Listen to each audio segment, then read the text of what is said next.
आजची पिढी ही अत्यंत बुद्धिमान आहे, अत्यंत शार्प. तंत्रज्ञानातही ती खूप पुढे आहे. पण खरा प्रश्न असा आहे की ती संस्कारातही तेवढीच मजबूत आहे का? फार महत्वाचा प्रश्न आहे. आपल्या आजूबाजूची उदाहरणं आपण बघितली किंवा आपल्या घरातील वातावरण जरी आपण बघितलं तरी याचं उत्तर किंवा यासाठी आपला सूर हा नकारार्थीच असेल. मग मुलांवर संस्कार करणं ही खूप मोठी जबाबदारी आहे आणि हे संस्कार करत असताना आपण ते कसे केले पाहिजे, मुळात म्हणजे मुलांना घडवणं, मुलांवरती संस्कार करणं याचा कुठला क्लास नसतो किंवा याचं कुठं शिक्षण आपल्याला कुठं घेता येत नाही. मग ह्या गोष्टी कराव्या कशा? नुकतंच काही दिवसापूर्वी केबीसी मध्ये कोण बनेगा करोडपती अमिताभ बच्चन यांच्यासमोर एक लहान मुलगा अतिशय बुद्धिमान, परंतु त्याचा अति आत्मविश्वास आणि त्याचं वर्तनामधील जो काही उद्धटपणा असेल त्या संदर्भात खूप मीडियामध्ये, सोशल मीडियावरती खूप ट्रोल झालेला विषय आहे हा. आणि त्या बाबतीत लोकांनी खूप त्याला बोलले असतील, त्याला काही उपदेशाचे डोस असतील ते सांगितले असतील, अशा अनेक गोष्टी आपण चर्चिल्या आहेत. पण मुळात संस्कार म्हणजे काय?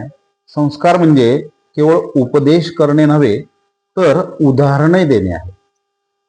संस्कार करत असताना आपण मुलांना असं वागू नको किंवा तसं वागू नको, कसं वागलं पाहिजे ह्या गोष्टी आपण सांगत असतो.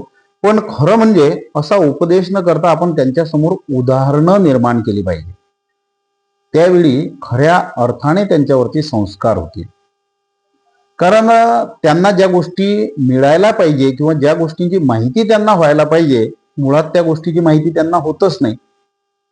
बरेचदा आपण मुलांना मोबाईलच्या बाबतीत बघतो, मोबाईल पाहू नको असं आपण त्यांना सांगतो, पण मुळात आपण काय करतोय हा सुद्धा एक महत्वाचा प्रश्न आहे. म्हणून उदाहरणं जर त्याच्यासमोर निर्माण केली गेली तर मुलांवरती चांगले संस्कार शक्य आहेत.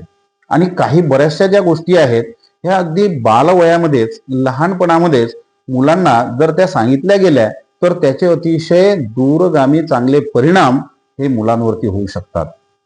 आणि मूल हे अनुकरणातून जास्त शिकते.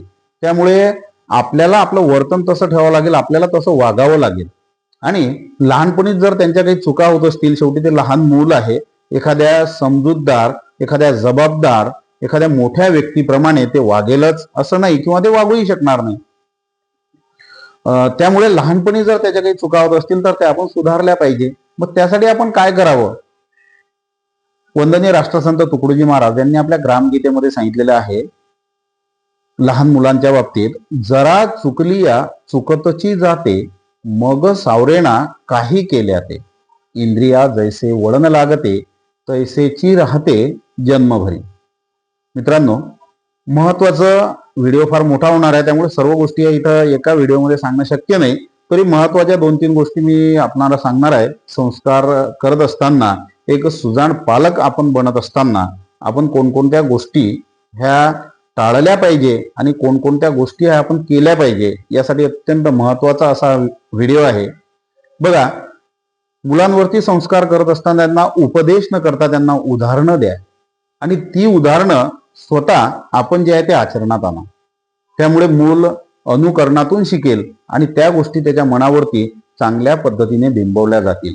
टीव्ही पाहणं असेल, मोबाईल असेल किंवा ह्या गोष्टी टाळणे आहेत, किंवा मग दुसरी गोष्ट म्हणजे वाचनाची सवय लावायची असेल, आपल्याला त्याला प्रार्थना असतील, म्हणायला शिकवायची असेल, काही असेल, तर ह्या गोष्टी आपल्याला स्वतः कराव्या लागतील. अगोदर ह्या चांगल्या गोष्टी त्याच्यामध्ये रुजवण्यासाठी त्या आपल्याला स्वतः कराव्या लागतील, म्हणजे त्या गोष्टी त्याच्यामध्ये रुजतील. त्यामुळे त्याला सांगण्याची किंवा उपदेश करण्याची गरज पडणार नाही.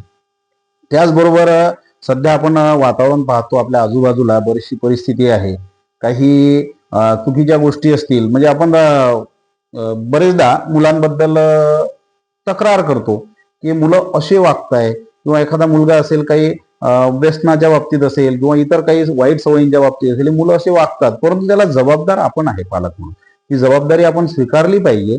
आणि त्यासाठी त्यामधून त्या मुलांना बाहेर काढण्यासाठी आपण कार्य केलं पाहिजे. आणि निश्चितच अशा पद्धतीने आपण वागलो तर आपले मुलं हे संस्कारी होतील, आपले मुलं हे आदर्श बनतील. त्यासाठी आपल्याला आदर्श पालक होणे हे गरजेचं आहे. अजून एक महत्वाचा मुद्दा म्हणजे मुलांमध्ये आणि आपल्यामध्ये सुसंवाद असायला पाहिजे. आपण त्यांना वेळ दिला पाहिजे. आपण काय मोठमोठे महागडी खेळणे आणून देऊ, त्यांना मोबाईल देऊ, टीव्ही देऊ, सर्व गोष्टी देऊ, जे लागेल मागेल मुलं आपण ते आणून देतो.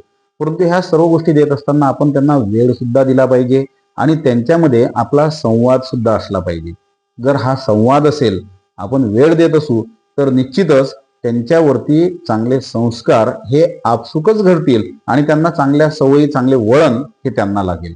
म्हणून आजच्या व्हिडिओमध्ये ह्या दोन गोष्टी महत्वाच्या लक्षात ठेवा. एक म्हणजे मुलांना उपदेश न करता त्यांना उदाहरणं द्या आणि उदाहरणं स्वतःमधून निर्माण करा. आणि दुसरी सर्वात महत्वाची गोष्ट म्हणजे मुलांना ह्या महागड्या मोठमोठ्या वस्तू आपण आणून देतो त्याऐवजी किंवा त्यासोबत आपण त्यांना जर वेळ दिला आणि त्यांच्याशी जर सुसंवाद साधला तर या दोन्ही गोष्टींमधून आपल्या मुलांवरती चांगले संस्कार होतील आणि आपले मुलं आदर्श व्यक्तिमत्व घडतील. व्हिडिओ आवडला असेल तर लाईक करा, शेअर करा आणि चॅनलला सबस्क्राईब करा. धन्यवाद.